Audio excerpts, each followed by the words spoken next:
you were born, and you are normally born in a state hospital, and you enter a ward. Ward on a hospital is the same as ward in a prison. The mother gives birth, and she signs some paperwork. She's not in any fit state to obviously sign any of this because she's just given birth, and she becomes an informant. It even says it on the birth certificate. So she's basically informed the government she's just abandoned and given away her baby. The hospital themselves create a birth certificate on bonded paper. Hold it up to the light, you'll see the watermark.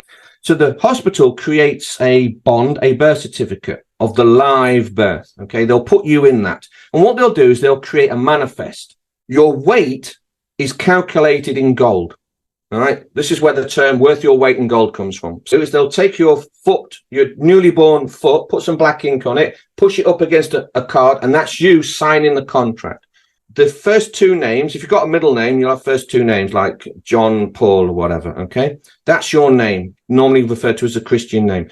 That's the birth certificate, the live birth certificate. This is the document. It's a security that can be used to create credit. Okay, and you have become the surety for it. You're the human resource that ensures that security instrument. This birth certificate is sold to the government.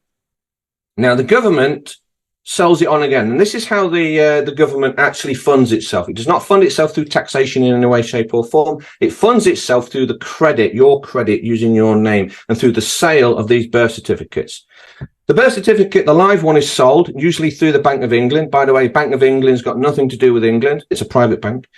They will use this, and with the Vatican, they will create a new birth certificate, which will be your corporate one. This is the dead entity, and this is where your surname is applied. That's your slave name. That's the debtor. It's crown copyrighted, so it's not yours. And he'll even say this is not to be used as a form of identification, because it's not you, it is a corporation, and that's the debtor. The government uses these birth certificates to create the credit, and they spend, this is where all this money they spend all this credit. The national debt is the debt they owe you or us, because they used our credit to spend, and then they owe that back to us. So the national debt is what, 1.9 trillion or something? I haven't checked in a while. That is what they owe us. They've got no money of their own, so they can never pay it back. So what they do is they sell this debt on the debt market, and then they'll sell it to, like utility companies. So a utility company is a credit broker. They do not sell gas and electric. So what they'll do is they'll buy government debt, and they'll pretend that they're selling you gas and electric, and they'll pretend that they're giving you a bill. They don't give you a bill, they give you a statement. And you think you're paying for gas and electric, but what you're doing is you're paying back the government's debt. So you've paid twice. This is why your utility bills are called repayments. And while this debt exists, okay, the Vatican stepped in, they own the surname, okay? They turn around and say, well, while this debt is in the system, the financial system, there's interest to be paid. So where does the government get the interest payments from? Taxation.